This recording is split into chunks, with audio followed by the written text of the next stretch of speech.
નમસ્કાર, જય દ્વારકાધીશ. અમેરિકાથી ધીમે ધીમે ત્યાંથી પ્લાન બધા રવાના થઈ ગયા છે અને ધીમે ધીમે અહીંયા આવતા જાય છે. પણ એના માટે ગંભીર વિષય મિત્રો કહી શકાય. ખરેખર આવું ન બનવું જોઈએ.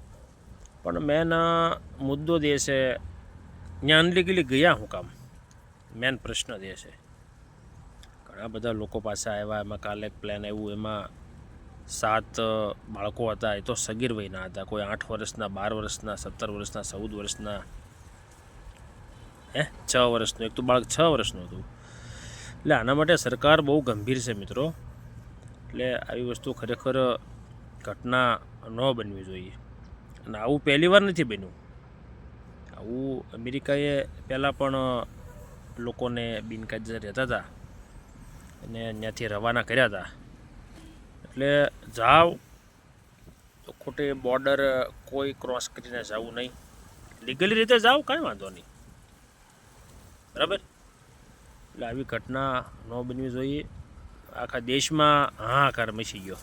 લ્યો, આખા દેશમાં એક જ મુદ્દો હાલે છે ત્યારે અમેરિકામાં ગેરકાયદેસર ભારતીયો, અમેરિકામાં ગેરકાયદેસર ભારતીયો, આખા વિશ્વમાં અત્યારે ચર્ચા થાય છે. એટલે ડોલર પાછળ બહુ પડવામાં મિત્રો. અહીંયા આપણે રોજગારી છે જ નથી એવું નથી, બહુ બધી રોજગારી મિત્રો છે, બરાબર.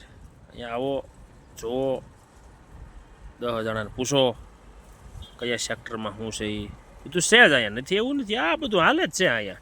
આ રહે જ છે. 140 કરોડ ભારતીયો રહે જ છે અહીંયા. તો અહીંયા કંઈ મંજીરા નથી વગાડતા, અહીંયા ધંધો જ કરે છે બધા, બરાબર.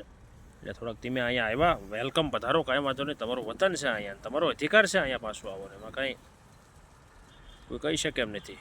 એટલે અહીંયા વ્યવસાય ચાલુ કરી દો, બરાબર. આપણા ડોલર પાછળ દોઢ મેકોમાં આપણે ડોલર થાય અહીંયા, એમાં કંઈ નો ટેન્શન. અહીંયા ડોલરમાં કમાય જ છે બધા, અહીંથી બેઠા બેઠા કમાય છે, બરાબર. ધન્યવાદ. સેફ રહો, સલામત રહો, પરિવારનું ધ્યાન રાખો.